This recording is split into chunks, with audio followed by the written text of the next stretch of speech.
ரொம்ப ரொம்ப நல்ல வேலை பண்ணிருக்கீங்க Gopinath sir and Vijay TV. நீங்க ரொம்ப நல்ல டிவி. நீங்க பண்ண அந்த அருமையான நியாயா நீயான்ற ஷோல ரிசல்ட்ட பாக்குறீங்களா? கொஞ்சம் பார்த்துட்டு வாங்க. பாத்தீங்களா? இவன் பேரு தான் சொல்லல. எங்க ஏரியா ஃப்ரெண்டு தான் இவன். இவனை யாரோ கல்லால ஃபோர்ஸா அடிச்சு அவன் மண்டையில எவ்வளவு பெரிய ஓட்ட பாருங்க. அதை பார்த்துட்டு எங்க அம்மா ரொம்ப அழுதுட்டாங்க. அப்புறம் கடைக்கு போய் மருந்தெல்லாம் வாங்கிட்டு வந்து போட்டாங்க. பட் இருந்தாலும் அவன் லெஃப்ட் கண்ணை திறக்கவே முடியல. ஏன் இவ்வளோ ஒரு கொடூரமான செயலெல்லாம் பண்றீங்க? சும்மா கொஞ்சம் நெஞ்சம் நாய்களை பாசமா பார்த்துட்டு இருந்தோம், இல்ல போனா போதுன்னு விட்டுட்டு இருந்தவங்க மனசுல கூட விஷத்தை ஊட்டுறது தான் உங்களோட ஷோவா? இதுல உங்களுக்கு என்னங்க கிடைக்க போகுது?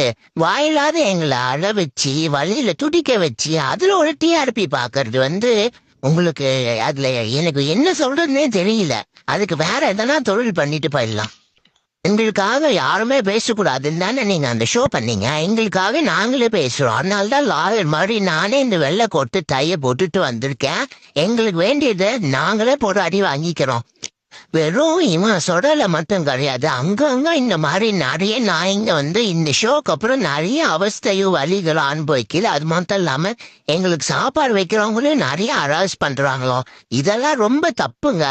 நான் உங்களுக்கு தான் கருணை இல்ல, கருணை இருக்க மக்களை இப்படி சாவடிக்கிறதெல்லாம் ரொம்ப தப்புங்க.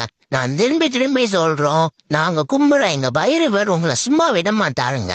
எங்க பாவம்ன்றது ரொம்ப பெருசு. எங்களுக்கு வாய் தான் இல்ல, பேச முடியாதே தவிர அங்க வழியில துடிக்கிறத பார்த்து எங்க பைரவ சாமி உங்க எல்லாருக்கும் பனிஷ்மெண்ட் கொடுப்பாங்க. கோபிநாத் உங்களுக்கும் தான்.